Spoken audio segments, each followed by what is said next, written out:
예배 전 찬송으로 하나님 앞에 나아가겠습니다. 484장 내 맘에 주여 소망되소서. 484장입니다.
(486장) 찬송하겠습니다. 486장입니다.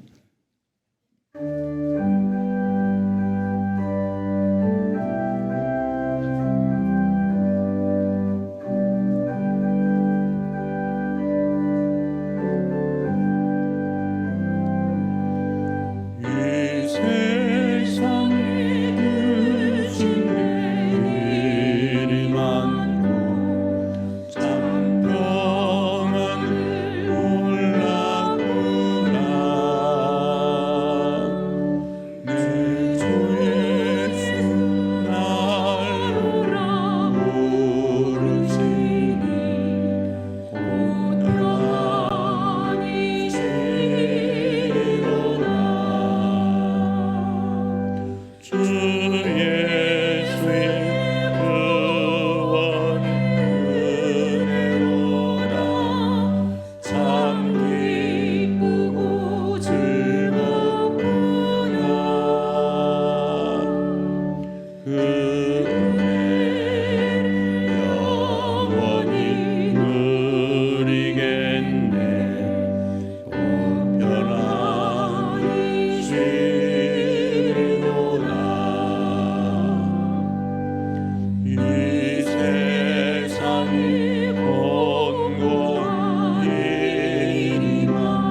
예수 날 건져주시오니 평안히 쉬리로다. 주 예수의 구원의 은혜로다. 참 기쁘고 즐거우나 그 은혜를 영원히 누리겠네. 평안히 쉬리로다.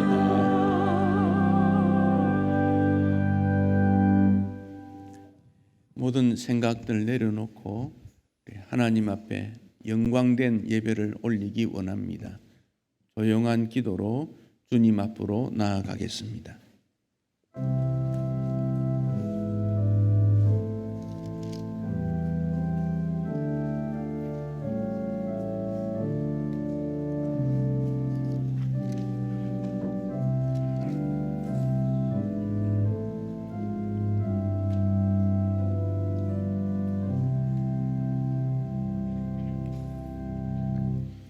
여호와를 경외하며 그의 계명을 크게 즐거워하는 자는 복이 있도다.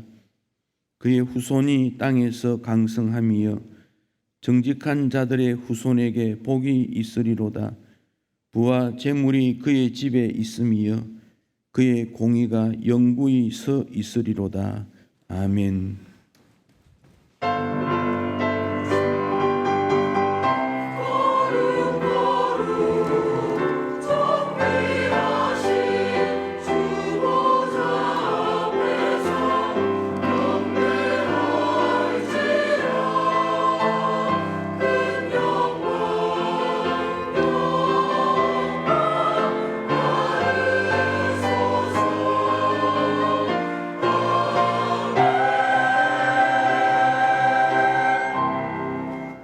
사랑의 주님, 우리를 선하게 여기시고 주의 인자하심으로 예배자로 불러주심을 진심으로 감사합니다.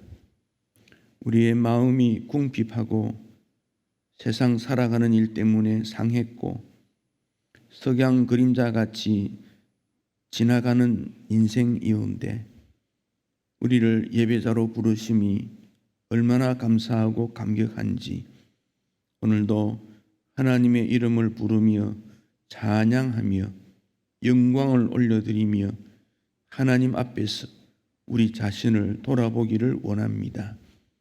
우리의 예배를 기쁘게 받으시며 범죄 타락하여 죄가 가득한 이 상에서 어떻게 우리가 믿음으로 살 것인지 살아갈 수 있도록 주께서 힘을 주시고 성령 하나님의 함께 하심으로 승리자가 되는 길을 보여주시기를 원합니다.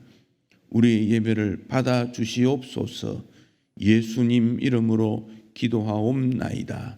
아멘. 찬송 86장 찬송하시겠습니다.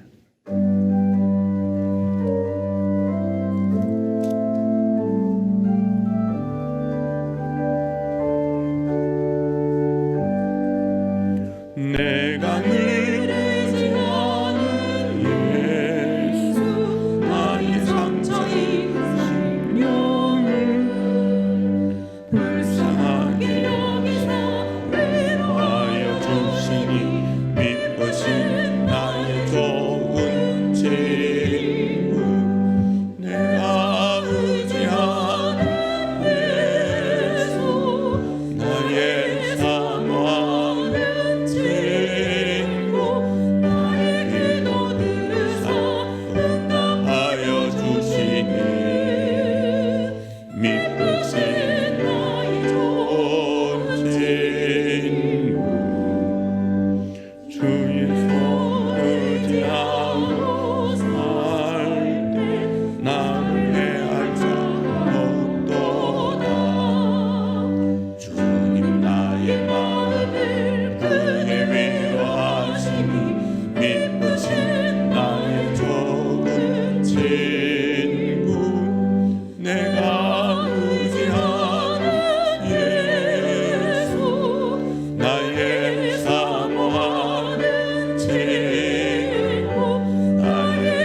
천국에 올라가서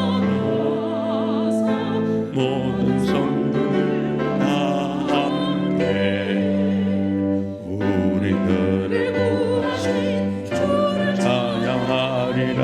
믿으신 나의 좋은 친구, 내가 의지하는 나 의지하소. 나의 사랑하는 친구, 나의 기도들을 응답하여 주시니 믿으신 나의 좋은 친구.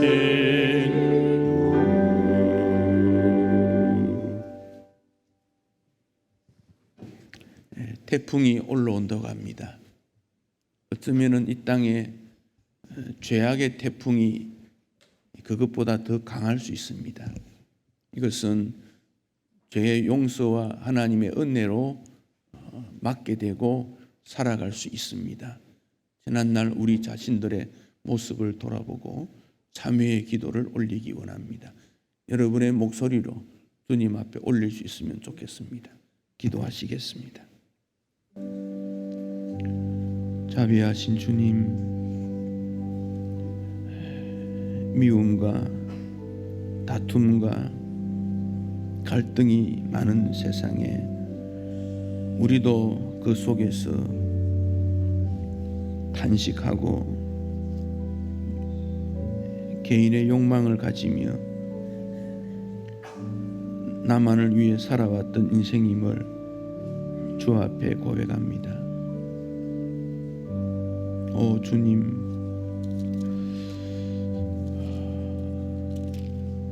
우리의 삶의 의미가 주 앞에 달려 있음을 오늘도 기억합니다. 주의 말씀에 합당한 삶을 살았나 우리 자신을 돌아봅니다. 은혜를 베풀지 못하며 선한 일을 하지 못하며 욕망 가운데 살아왔던 우리의 모습을 예수의 십자가 앞에 내어놓으니 주여 우리를 불쌍히 여겨 주시옵소서. 오히려 하나님으로부터 멀어져 가면서도 착각하고 믿음의 길인 줄 알고 더 주님으로부터 벗어난 삶을 살았던 점은 아닌지요.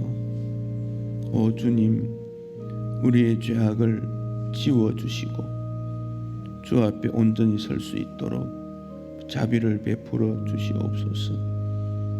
예수님의 십자가의 보혈의 의미가 되새겨지며 말씀의 물로 씻으시며 성령의 불로 태워 주시옵소서. 주여 자비를 베풀어 주시옵소서. 주여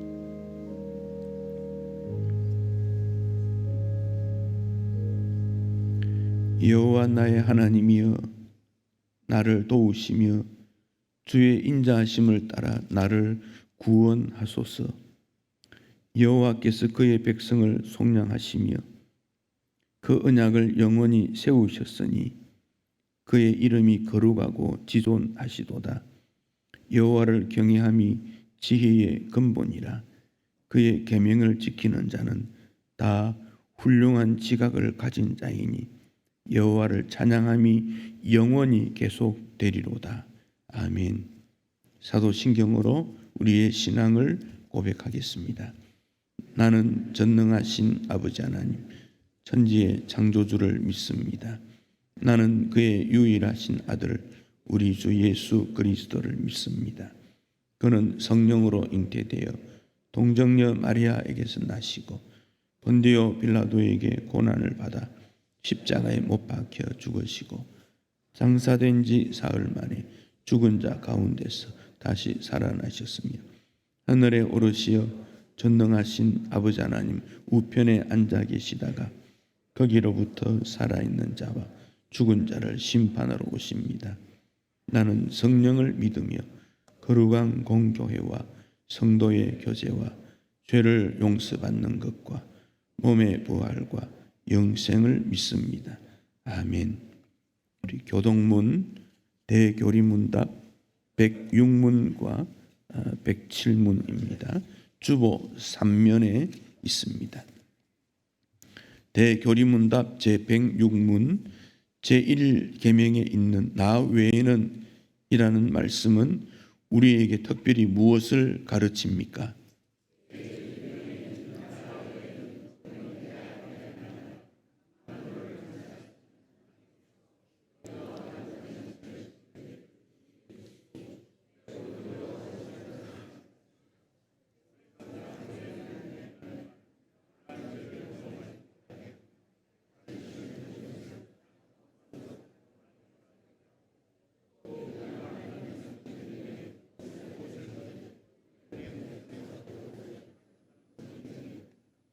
제107문 제2계명은 무엇입니까?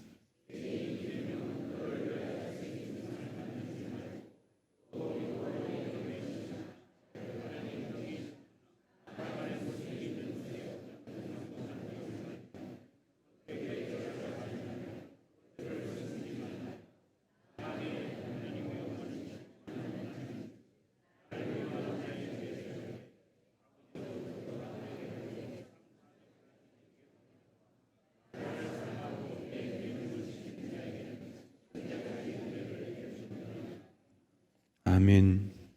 240장 찬송하겠습니다.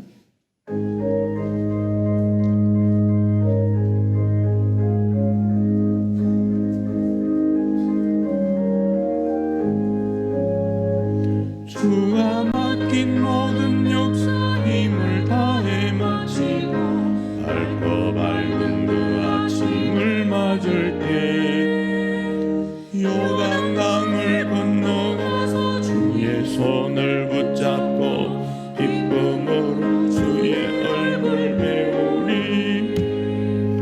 나의 주 나의 주 내가 그의 곁에 서서 배우며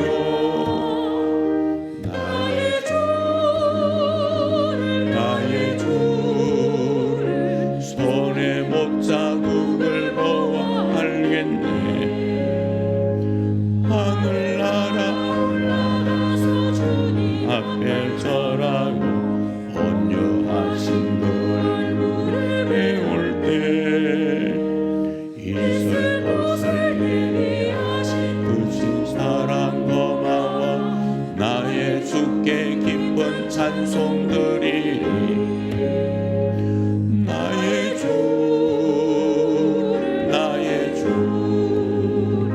내가 그의 곁에 서서 배우며 나의 주를 손에 못자국을 보아 알겠네. 이 세상을 헤치고 살아가는 성도들 나를 맞을 준비하고 있겠네. 저희들과 한 소리로 찬송 부르기 전에 먼저 사랑하는 주를 배우리. 나의 주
아버지 하나님, 오늘도 저희들을 아버지 하나님의 전전에 불러 경배하게 하심을 감사를 드립니다. 자비하신 아버지 하나님, 아버지 하나님께서 그리스도 예수를 통하여 우리에게 주신 이 아름답고 귀한 이 축복의 영생의 길을 이 시간에도 감사드리옵고 또 감사드리옵나이다. 아버지 하나님께서 사랑하는 아들 우리 구주 예수를 그렇게 십자가에서 그렇게 우리들을 대신하여 사랑이 무엇인지를 그렇게 보여주심으로 우리들로 하여금 영생의 길을 걸을 수 있도록 그렇게 하나님께서 우리들을 복 주신 것을 다시금 감사드리옵거니와 아버지 하나님께서 간절히 원하셨던 바대로 우리가 과연 아버지 하나님의 그 사랑을 온전히 감사하며 또 경배하며 살았는가를 생각하며 아버지 하나님께 용서를 구합니다. 우리가 아버지 하나님의 그 자비로우신 사랑을 감사하며 합당하게 살기보다는 육신의 정욕과 안목의 정욕과 이 생의 자랑으로 우리들의 시간과 우리들의 모든 정력을 낭비했던 것들을 아버지 하나님께 고백하며 용서를 구합니다. 우리가 너희가 너희 죄를 자백하면 그는 미쁘시고 의로우사 모든 죄를 사하시고 모든 불의에서 우리를 깨끗게 하신다 하신 그 말씀을 의지하며 이 시간에 아버지 하나님의 도움을 청합니다. 아버지 하나님께서 우리에게 원하셨던 뜻은 구주 예수를 통하여 보여주신 바대로 이 한 세상을 살면서 쉽지 않지만 사랑하고 또 용서하고 의롭고 깨끗하게 살아달라는 그것이었는데 우리는 그렇게 살지 못한 순간이 너무나도 많았습니다. 만약 우리가 그렇게 하나님께 참답게 뜻을 따라 기도하며 살았던들 우리의 기도는 기적을 이루었을 것을 하나님께서 말씀하시지 않았습니까? 그런데 우리들의 기도는 힘이 없었고 우리들의 삶은 하나님 보시기에 너무나 부족하였습니다. 세상을 이길 수 있는 믿음을 그리스도 예수를 통한 세상을 이길 수 있는 그 영생의 영원한 삶의 믿음을 주셨건만 우리가 세상을 이기기는커녕 세상의 불의와 세상의 권세 잡은 자들에게 세상의 힘에 세상의 가치관에 우리가 휩쓸려 매몰되어 지고 말았습니다. 하나님 우리들의 연약함과 나약함을 용서하시고 불쌍히 여겨 주시옵소서. 우리가 하나님의 그 크신 사랑 우리가 합당하게 감사하며 합당하게 경배하며 살 수 있도록 도와주시옵소서. 아버지 하나님, 우리 교회가 이렇게 아름다운 성전으로 새 예배당으로 옮기고 아버지 하나님께 이렇게 귀한 예배의 시간들을 가질 수 있음을 감사드리옵거니와 교회당이 이렇게 새롭게 아름답게 변화된 것처럼 우리들의 신앙도 우리들의 삶도 우리들의 인격도 더욱더 변화될 수 있도록 하나님 부디 도와주시옵소서. 교회가 계획하고 있는 많은 일들이 있습니다. 아버지 하나님께서 익히 하시오니 그 모든 일들 가운데 아버지 하나님께서 성령으로 찾아오시어 인도하시고 가르쳐주시고 도와주시옵소서. 아버지 하나님께서 기뻐하실 만한 모든 일들이 될 수 있도록 우리가 그렇게 준비해 나아갈 수 있도록 도와주시옵소서. 아버지 하나님 무엇보다도 늘 말씀으로 우리 교회 교우들을 섬기는 주의 종 황신기 목사를 긍휼히 여기시고 그의 모든 약점은 아버지 하나님께서 감추시고 주님의 거룩하신 피로써 덮어주시어서 우리 교회가 말씀을 통하여 또 교육자들의 그 땀과 수고를 통하여 더욱 아름다워질 수 있도록 하나님 복을 주시옵소서. 참된 부흥을 그렇게 허락하여 주시옵소서. 아버지 하나님, 오늘도 병중이나 오늘도 삶의 어떤 참으로 사람 힘으로 견딜 수 없는 고통 속에 있는 많은 사람들을 생각합니다. 이 시간에 아버지 하나님께서 찾아가셔서 위로하시고 길을 열어주시고 치유함과 또 평강을 허락하여 주시옵소서. 수고하는 교회를 섬기며 수고하는 모든 종들을 일일이 하나님께서 나시오니 복 주실 줄을 믿고 감사드립니다. 우리 오늘 예배에 참석하지 못한 사람들까지도 하나님의 긍휼하심을 맛볼 수 있도록 도와주시옵소서. 예수님의 이름으로 간절히 기도드리옵나이다. 아멘.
아멘.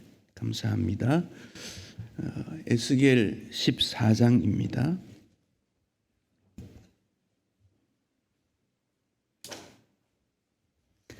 오늘 설교는 에스겔 14장과 15장을 본문으로 하되 오늘 함께 읽기는 14장 12절부터 20절까지 말씀을 교독하겠습니다. 에스겔 14장 12절부터 교독합니다.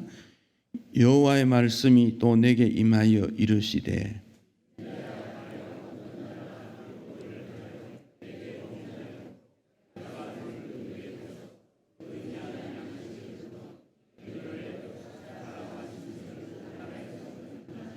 비록 노아, 다니엘, 욥 이 세 사람이 거기에 있을지라도 그들은 자기의 공의로 자기의 생명만 건지리라. 나 주 여호와의 말이니라.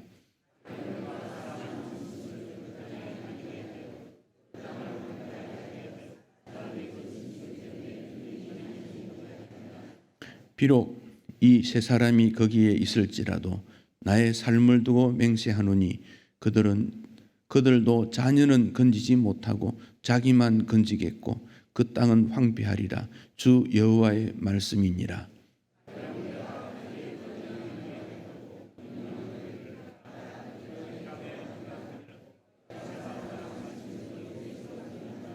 비록 이 세 사람이 거기에 있을지라도 나의 삶을 두고 맹세하노니 그들도 자녀는 건지지 못하고 자기만 건지리라. 나 주 여호와의 말이니라.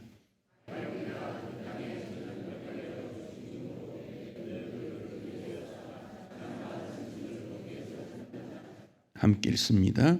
비록 노아, 다니엘, 욥이 거기에 있을지라도 나의 삶을 두고 맹세하노니 그들도 자녀는 건지지 못하고 자기의 공의로 자기의 생명만 건지리라. 주 여호와의 말씀이니라. 아멘. 여러분, 신앙생활의 목적을 우리가 여러 가지로 정의를 내릴 수 있습니다.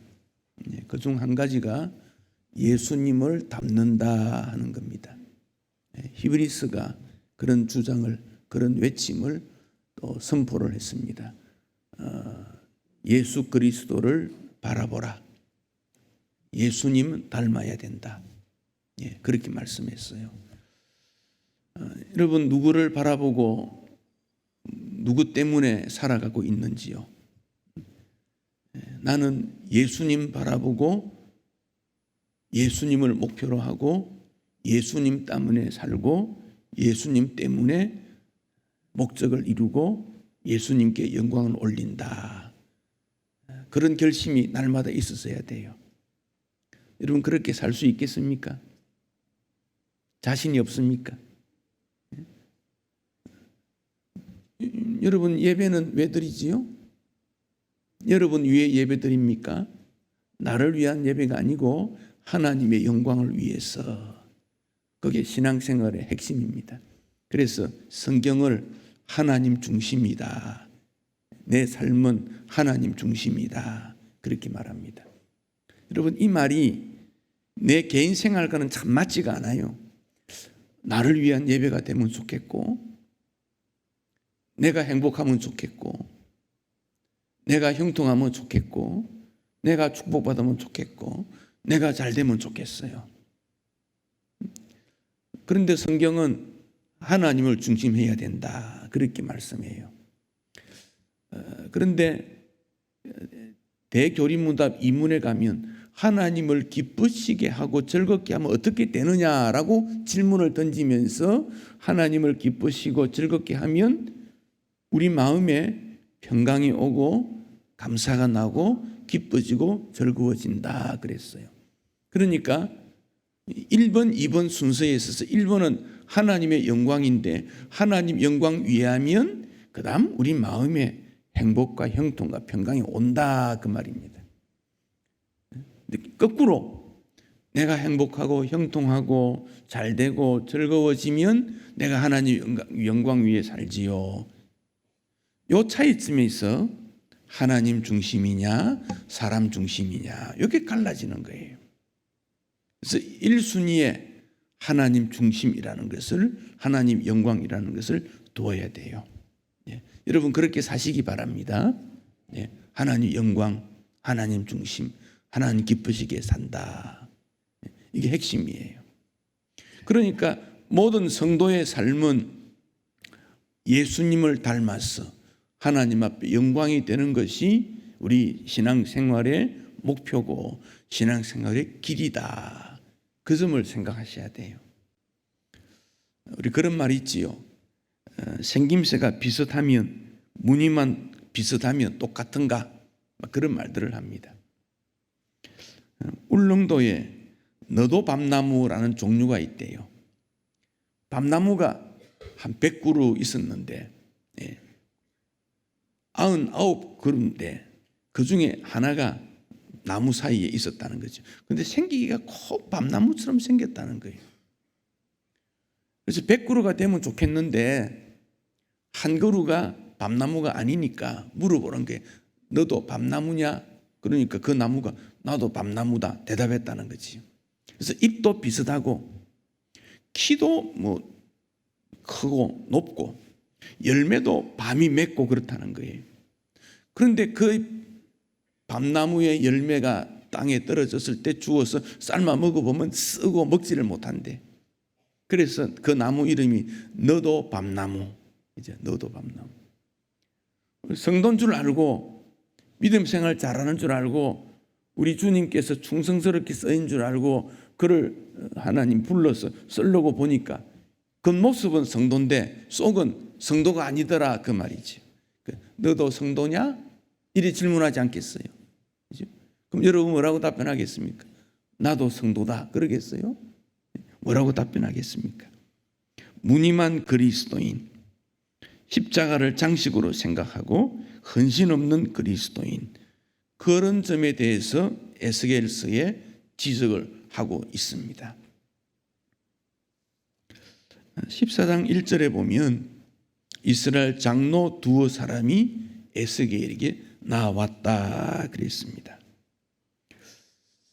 이 이스라엘 장로들이 볼 때에 에스겔이 참 묘하다는 거예요. 행동으로 퍼포먼스로 하나님 말씀을 전하는데 그게 생명력이 있고 그게 옳거든요. 그래서 이들이 생각할 때 그 에스겔에게 가면 또 무언가 유익되고 도움이 되고 그런 어떤 내용의 말들을 듣지 않겠는가라는 생각입니다. 혹은 지금 바벨론 포로 중에 에스겔이 있는데 예루살렘에 일어난 일을 다 알고 앉아 있으니까 신비롭지 않습니까? 그렇다면 에스겔에게 가서 물어봐야 되겠다. 그래서 이 이스라엘 장로 두어 사람이 바벨론에 있었던 사람인지 예루살렘에 있는 사람인지는 분명하지 않지만 분명한 것은 백성들의 지도자인 것은 틀림없지요. 장로니까. 그래서 그들이 왔습니다. 에스겔은 그가 누군지 모르지요. 그런데 하나님께서 에스겔에게 그 사람이 누군지를 알려줍니다. 3절을 한번 보십시다. 3절. 인자야. 인자라는 말은 에스겔을 호칭한 것이지요. 이 사람들이 자기 우상을 마음에 들이며 죄악의 걸림돌을 자기 앞에 두었다. 자, 그렇다면 이 사람들은 누구냐?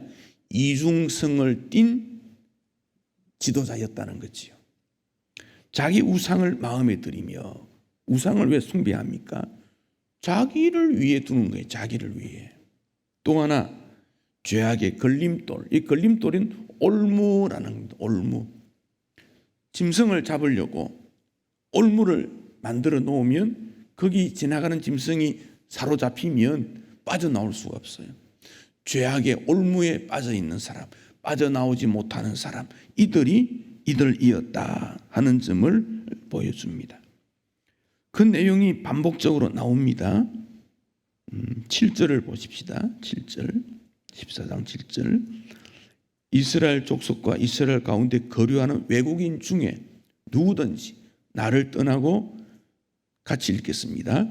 자기 우상을 마음에 들이며 죄악의 걸림돌을 자기 앞에 두고 자기를 위하여 내게 묻는 자하여 선지자에 가는 모든 자에게 나 여호와가 친히 응답하겠다. 장로들뿐 아니라 이스라엘 족속도 있고 이방인 외국인도 있고 나그네도 있는데 그들 중에 자기 우상을 마음에 들리고 자기가 가지고 오는 거지요. 두은 거지요. 죄악의 걸림돌, 죄악의 올무에 있는 자가 물어온다. 물어온다. 어떻게 될 것입니까? 어떻게 되겠습니까? 그들에게 물어올 때 주님은 어떻게 대답하시느냐?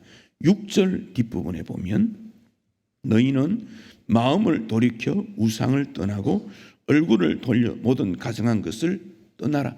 우상으로부터 떠나라. 죄악으로부터 떠나라. 이게 하나님이 원하시는 거예요. 여러분 꼭 기억하십시오. 내가 나를 위해서 살아가는 방법들, 그건 아니다. 나는 하나님을 위해 산다. 죄악의 올무에 빠져서 고통스럽게 사는 그 인생길에서 하나님을 위해 살아와야 된다. 그 말씀입니다. 에스겔에게 질문하러 온 장로 두어 사람은 겉으로 볼 때는 전혀 문제가 없습니다. 지도자입니다. 지식도 많습니다. 삶의 경험도 있습니다. 그렇지만 그들 마음을 들여다보니 하나님께서 기뻐하시는 마음이 아니었다. 그런 말씀입니다. 예수님께서 집 주인은 두 주인을 섬길 수 없다. 그리 말씀하셨어요. 혹 이를 미워하면 저를 사랑하거나 혹 이를 중히 여기고 저를 경히 여길 것이다. 즉 하나만 사랑해야 된다. 그러면서 말씀하시기를 너희는 하나님과 재물을 겸하여 섬길 수 없느니라. 우상 숭배가 왜 나오지요? 자기를 위하여.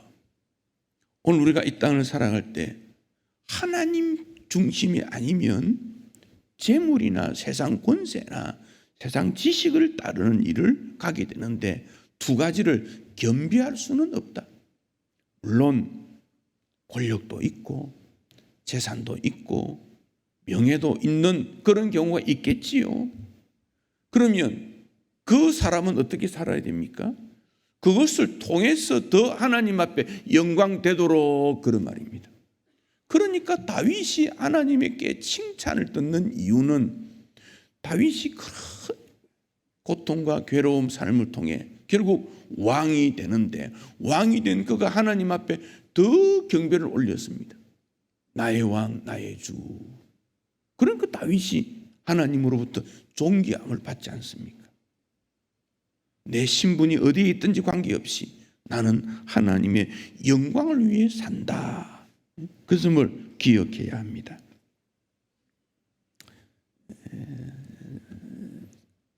장사하는 사람이 1년에 한두 차례 재고 조사를 합니다. 자기가 갖고 있는 물품들이 얼마나 되는지, 양은 얼마나 되고 잘 보존되는지, 적절히 사용되는지, 또 앞으로 계절이 바뀌면 어떤 물건이 많이 필요하면 얼마나 되는지 보고 모자라면 또 구입해야 되니까 재고 조사를 합니다. 요즘은 인터넷 속에 양이 쫙 기록이 되지만 그것도 현장과 비교를 해봐야지요. 밤에 손님이 다 가고 없는 조용한 시간에 창고에 들어갑니다. 무엇이 얼마나 있을까? 그런데 그 창고에는 그냥 버려두면 물건도 있지만 다른 것도 있어요. 죽은 벌레, 액체가 흘러서 끈끈한 이런 거, 부패한 과일 껍질, 심지어 쥐똥, 휴지, 먼지 가득합니다. 그럼 재고 조사하기 전에 깨끗이 청소를 해야 됩니다. 그리고 물품을 분류하고 수량을 계산하고 무엇이 모자라고 남는지를 보아야 됩니다. 가을에는 우리 신앙의 재고 조사의 기회가 아닌가 생각합니다. 영적으로 내 신앙의 재고는 어떻게 되어 있는가? 내 기도 생활은 얼마나 되었을까? 말씀을 중심으로 살아가는 생활은 얼마나 했을까? 이웃 사랑의 실천은 얼마이고 주의 교회 봉사는 얼마인가? 우리 마음을 깨끗이 정리를 해야 됩니다. 나도 모르는 사이에 여러 가지가 침투해서 썩고 냄새나고 먼지가 쌓인 것을 제거해야 됩니다. 불균형된 신앙생활, 영적 편식된 생활, 비만, 허약, 면역력이 부족한 일들, 작은 시험과 유혹에 쉽게 넘어지는 것들, 겉으로는 겸손과 경건이 있는 것 같은데 내 마음속에는 그렇지 않는 부분들이 있을 수 있습니다. 그런 것들이 적폐 아닙니까? 쌓여있는 폐단들. 이 쌓여있는 영적 폐단들은 뇌 신경을 마비시키고 영적으로 움직이지 못하게 하고 그의 삶을 위협하게 되니 이런 것들은 과감하게 제거해야 됩니다. 제가 몇 가지 나열해 볼 테니까 여러분 마음에 맞추어 보고 내 마음에 그런 것이 있구나 하면 제거해야 됩니다. 신앙의 개인화. 나만 신앙생활 잘하면 되지. 내 중심적 신앙. 내가 이렇게 신앙생활 하는데 왜 나를 인정해 주지 않는단 말이냐. 내가 중심에 있는 것. 자기 만족적 믿음 생활, 자기 도칙적 신앙, 감정 중심, 믿음의 공로. 내가 이만큼 일했으니 인정해 주겠지 하는 마음, 기복적 신앙, 영혼 없는 예배, 편의주의, 값싼 은혜, 자기 중심의 어려움, 도덕성의 저하, 신앙과 삶의 이원적인 나누어지는 일들, 교회 안에서 유교적 관료주의, 양극화, 성도를 만나지 않고 멀리 떠나는 일들, 사회에서 기독인으로 섬기지 못한 일들, 소모적 주도권 싸움, 비효율적 운영, 성경에 대한 무지, 무실천적 신앙생활, 이런 여러 가지들을 놓고 하나님을 가볍게 여긴 것은 아닌가? 하나님 말씀을 읽고 들었지만 실제 삶 속에 하나님의 자녀답지 못하고, 요즘 그런 말이 유행하지 않습니까? 교회에 하나님이 없다. 하나님이 없다. 성도 마음에 예수님이 없다. 그것이 교회가 성도이겠습니까? 하나님은 우리를 불러서 거룩한 백성이 될 것을 원하시고 왕 같은 제사장 직무를 감당하라고 하셨는데 우리는 그렇지 못했다면 이런 일들은 제거해야 합니다. 이런 일에서 멈추어야 나 중심적 신앙에서 하나님 중심적 신앙생활로 전환이 될 수 있습니다. 에스겔에게 찾아온 장로들, 그들은 어떤 분들입니까? 저 에스겔이 신통한 능력이 있구나. 그에게 찾아가서 예루살렘의 미래, 우리 개인의 미래에 대해서 좀 물어보자. 여러분, 에스겔이 무슨 신통 능력이 있습니까? 에스겔은 선지자일 뿐이요, 하나님 말씀을 전해주는 선지자일 뿐입니다. 여러분, 저가 신통한 능력이 없습니다. 저가 뭐 잘하는 게 없습니다. 저에게 와서 뭘 기대하지 마십시오. 그러나 하나님께서 주신 말씀을 풀어서 여러분과 함께 이 땅에 믿음 생활하는 그게 목사지. 목사에게로부터 손을 얹어 기도받음으로 일이 형통하게 되고 그런 건 아니라 그 말입니다. 하나님 말씀과 하나님의 은혜 능력으로 우리는 이 땅에서 살아가고 은혜 가운데 살아가는 것이지, 강서교회가 신통한 능력이 있는 게 아니고 이곳에 임한 하나님의 은혜와 능력으로 주님 앞에서 믿음 생활하는 그것이 바른 신앙 삶이라는 것이지요. 그 원리를 우리는 놓치면 안 됩니다. 자기 욕심을 만족시켜주고 개인의 소원을 성취시켜줄 신을 찾는다는 것은 자기가 만들어내는 신, 거기에 따라갈 수밖에 없는 일입니다. 그러나 그 시대에 예루살렘이든 바벨론이든 그런 자들이 있었다는 것이죠. 그가 거짓 선지자고.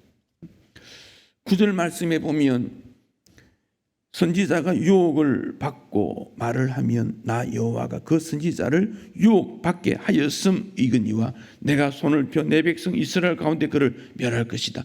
거짓 선지자도 그렇고 거짓 선지자의 유혹을 받아서 그대로 살아가는 그도 집기의 대상이다, 그 말입니다. 그러니까 신앙생활은 개인에게 책임이 있다, 그런 말입니다. 지도자의 책임은 더 크고 그 지도자를 따라가는 사람도 문제가 있다. 그것을 오늘 읽었던 본문에서 노아, 다니엘, 욥 이 세 사람이 있을지라도 그 반복해서 세 분이나 나오고 있는 이유가 여기에 있습니다. 13절에 인자야 가령 어떤 나라가 불법을 행하여 어떤 나라가 이스라엘도 또 어떤 나라든지 어떤 사람이든지 어떤 조직이든지 불법을 행해서 하나님 앞에 범죄하면 하나님께서 심판하십니다. 어떻게? 양식을 끊고 기근을 내리고 사람과 짐승이 끊어지게 된다. 21절에는 보면 4가지 중한 벌의 방법을 말씀하고 있습니다. 칼, 기근, 사나운 짐승, 전염병. 이런 것으로 하나님은 심판하십니다. 그럴 때 하나님의 말씀 앞에 서 있는 자는 구원을 받습니다. 노아, 다니엘, 욥이라는 것은 참 의인으로 인정받는 자들입니다. 노아는 그 당시에 완전한 의인이다. 창세기 6장 9절. 다니엘은 포로로 잡혀간 그곳에서 최고의 관직에서 정권이 3번이나 바뀌었지만 최고의 권리를 누렸던 이방인으로서 정말 놀라운 사람입니다. 욥은 욥기 1장 1절 온전하고 정직하여 하나님을 경외하며 악에서 떠난 구약의 대표자 아닙니까? 이런 사람의 이름은 모든 사람이 선호합니다. 그 후에 후손들이 그런 이름을 본받아서 많이 따랐을 것입니다. 그 시대에도 노아, 다니엘, 욥 이름을 사용하는 사람이 있었을 것이고 오늘날에도 그런 이름을 사용하는 사람이 있을 것입니다.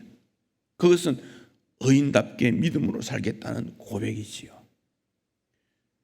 그런 의인의 믿음으로 사는 그런 자 있을지라도 그 자손이나 그 사람을 바라보는 그들이 구원받는 것은 아니다. 그들의 생명은 구원받지만 다른 생명은 구원받지 못한다. 구원은 어떻단 말입니까? 하나님 앞에 지극히 개인적이다. 개인 믿음은 잘 갖춰야 된다 하는 것이죠.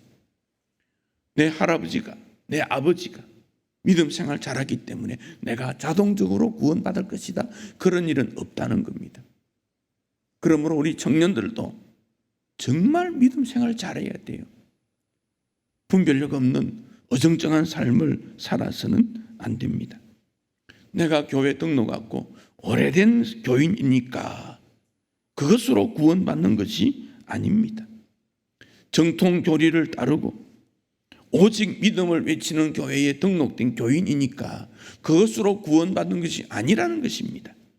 하나님 앞에서 진실한 믿음 있는 자가 될 때 그에게 구원이 일어나게 될 것입니다. 이어서 15장에서는 포도나무 비유를 들었습니다. 포도나무는 이스라엘 백성들에게 아주 중요한 나무 중 하나입니다. 감람나무 이런 거와 함께. 그래서 요셉을 담장 너머로 번성한 포도나무 가지다 그렇게 표현했고, 이스라엘을 애굽으로 옮겨 심은 포도나무다 그랬고, 성경에 보면 이스라엘을 포도나무에 비유한 적이 참 많습니다. 이 고상한 포도나무는 그의 목적이 열매라는 겁니다. 열매. 자기의 사명이 분명히 있다는 겁니다. 포도나무가 키가 커서 관상용으로도 쓰일 수 없고 가구를 만들 수도 없고, 만약 포도나무가 열매를 맺지 못한다면 불에 태워질 뿐이다. 땔감이 될 뿐이다. 포도나무가 가지 끝에서부터 말라서 비틀어지고 또 이쪽 끝에서 비틀어지면 결국 불에 태워지는 것밖에 없다. 다시 말하면 북이스라엘이 멸망을 당하고 남유다가 멸망을 당하고 이것은 땔감이다. 그런데도 포도나무의 역할을 감당하지 못하고 있다는 것이지요. 이 포도나무 비유는 요한복음 15장에서 예수님께서도 포도나무 비유 말씀을 하십니다. 또 예수님께서는 십자가 지시고 부활하신 다음 포도나무 가지들처럼 제자들이 예수님과 연합될 것이다 하는 말씀을 하시면서 아버지는 농부, 예수님은 포도나무, 우리는 포도나무에 붙어 있는 가지 그랬어요. 그 포도나무 가지는 포도나무에 꼭 붙어 있어야 열매를 맺는 것이지요. 포도나무를 귀히 여기는 것은 포도의 열매를 위함인데 포도의 열매가 없다면 포도나무의 존재는 가치가 없습니다. 동시에 포도나무 줄기에 잎이 꼭 붙어 있어야 되는 것이죠. 우리가 예수님에게 꼭 붙어 있으면 반드시 열매를 맺는다. 그런데 농사 짓는 사람이 가지가 열매를 맺지 못해 어떻게 합니까? 재해 버린다 그랬죠. 가지치기 하는 거지. 칼과 가위로 뒤엉켜 있는 잡초를 걷어내고 필요 없거나 시들한 가지를 과감하게 잘라야 열매를 맺는다는 것이지요. 여러분, 오늘 우리 하나님께서 예배드리는 이 자리에 오셔가지고 복도를 다니시면서 한 사람 한 사람 보면서 열매가 있나? 열매가 없나? 열매를 찾으시는 하나님을 여러분 상상해 보십시오. 열매가 없다면 제거해 버린다. 그 달콤한 열매가 있으면 얼마나 기뻐하실까? 가지치기를 해도 좋은 열매를 생산하지 못하면 결국 포도나무는 잘라져서 땔감으로 사용될 것입니다. 오늘 우리에게 신앙생활에 있어서 방해가 되는 것, 에스겔 14장에 뭐라 했습니까? 자기 마음의 우상을 떨리는 일들 제거하고 죄악의 걸림돌, 죄악의 올무가 되는 일에서 벗어나는 이런 모든 일을 제거해야 열매를 맺게 된다는 것이지요. 그러니 신앙생활은 내 마음에 있는 나를 위한 그 무엇을 어떻게 하면 다 버릴까? 죄악의 올무가 되는 환경, 삶의 목표, 좋아하는 일들 어떻게 하면 버릴까? 이것이 신앙생활의 방향입니다. 그러면 저절로 열매를 맺게 되지요. 하나님께서 열매를 찾으신다는 사실입니다. 물론 열매는 두 가지입니다. 하나는 예수님 인품을 담는 것, 성품의 변화. 또 하나는 전도의 열매, 두 가지입니다. 이 두 가지를 주님은 찾고 있습니다. 그 인품의 열매, 성령의 열매는 성령으로 말미암아 맺어지게 되고 또 인품이 저절로 갖추어지면 주변에서 저 사람을 통해서 나도 신앙생활을 해야 되겠다는 생각을 하게 됩니다. 우리의 열정이 전도제를 가지고 길거리 나아가고 다른 사람을 초청하고 이런 일도 중요합니다. 더 중요한 것은 나를 통해 예수의 향기가 풍겨남으로 말미암아 자연스럽게 좋은 영향력을 주어서 그들이 하나님을 알게 되고 예수 믿게 되는 일들이지요. 그러니 내 가까이 있는 그들로부터 존경을 받고 예수의 향기를 맡아서 주님 앞으로 나오게 되는 일이지요. 하나님께서 여러분을 선택하신 것은 은혜의 남용이나 여러분만을 위해서가 아니라 예수의 향기를 품기 위해서입니다. 그렇게 되면 세상 모든 곳에 하나님의 영광이 드러나고 기쁨이 되지 않겠습니까? 오늘 우리의 나라가 왜 이렇게 시끄럽습니까? 복잡합니까? 학생들이 뛰어나가야 되고 교수들이 서명을 하고 10월 3일에는 또 기독인들이 또 어떻게 한다? 그렇게 하지 않아도 우리 마음에 있는 예수님의 은혜와 사랑과 정의를 뜨거운 마음으로 가지고 하나하나 실천하면 하나님께서 기뻐하시고 문제를 해결하게 하실 것이고 이 땅의 복음의 역사는 지속적으로 일어나게 될 것입니다. 급작스럽게 일어나는 일들을 보면서 정말 자기를 위한 삶에서 벗어나야 되고 올무에서 벗어나야 되는 것이 얼마나 중요한가 다시 한번 생각하게 됩니다. 주님께서 오늘 우리를 불러서 예배하는 우리 모두에게 하늘의 은혜를 주시기를 원하실 것입니다. 그 은혜를 통해서 하나님의 영광을 위하여, 하나님의 기쁨을 위하여, 복음 전파의 놀라운 은총을 위하여 내 인생은 살아가는 존재고 삶의 목적이 거기에 있다. 다시 한번 확인하시고 풍성히 열매를 맺는 주의 백성 되시기를 축복합니다. 봉헌하겠습니다.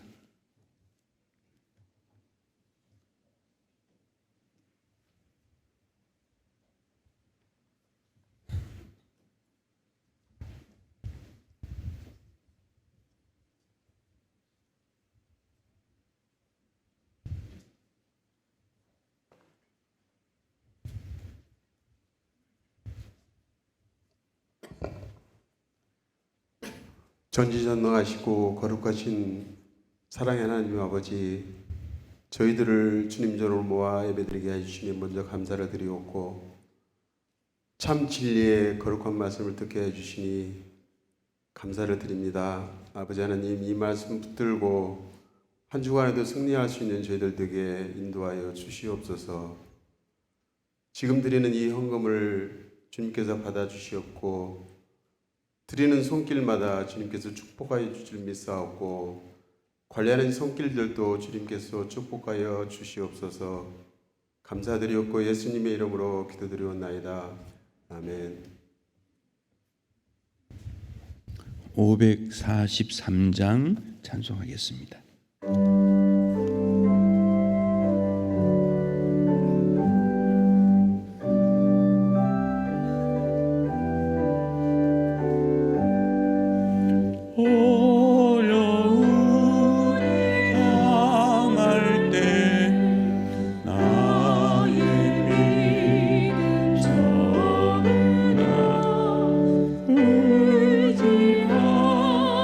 내 주를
무슨 일을 당해도 주님만 의지하기 원하는 사랑하는 주의 백성들에게 예수님의 은혜와 하나님의 사랑과 성령의 교통하심이 항상 함께 있을지어다. 아멘.